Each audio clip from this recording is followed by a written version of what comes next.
కుండ బద్దలు కొట్టి చెప్పటం అంటే ఇదే. శ్మశానంలో కొత్త కుండ వాడతారు. చనిపోయిన అతనికి కుండలో నీళ్లు పోసి చుట్టూ తిప్పుతూ వెనకాల మేకుతో చిల్లి కొడతారు, నీరు కారుతుంది. ఈ నీటి ద్వారా పోయిన జీవికి ఇచ్చిన సందేశం ఏంటంటే, నాన్న నీకు నీళ్లు వదిలేశాను, నీకు నాకు ఎటువంటి సంబంధం లేదు, దయచేసి పైకి వెళ్ళిపో, ఇంకా కొడుకుని పట్టుకొని వేళ్లాడకు అని చెప్తాడు కొడుకు. అక్కడ మంత్రాలు కూడా అదే విధంగా వెళ్తాయి.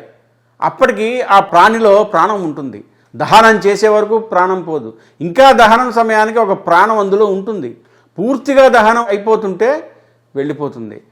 కంగారు పడి వెళ్ళిపోయి, అదేమిటి ఆ దేహం తగలబడిపోతుంది, ఆ దేహమే నేను అనుకున్నాను, కాలిపోతున్నా నాకేమీ తెలియట్లేదేంటి, అయ్య బాబోయ్ దేహం నేను కాదన్నమాట, 80 ఏళ్ళు బ్రతికాను, ఈ విషయాన్ని గ్రహించనే లేదే అని జీవుడు ఏడుస్తాడట.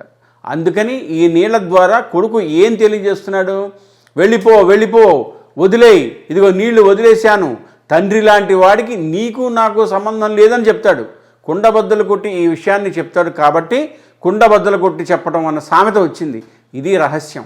అందరూ జై శ్రీరామ్ అని కమెంట్ పెట్టండి. పెళ్లి సంబంధాల కోసం మా టెలిగ్రామ్ ఛానల్ మ్యాట్రిమోనీ ఇండియాలో జాయిన్ అవ్వండి.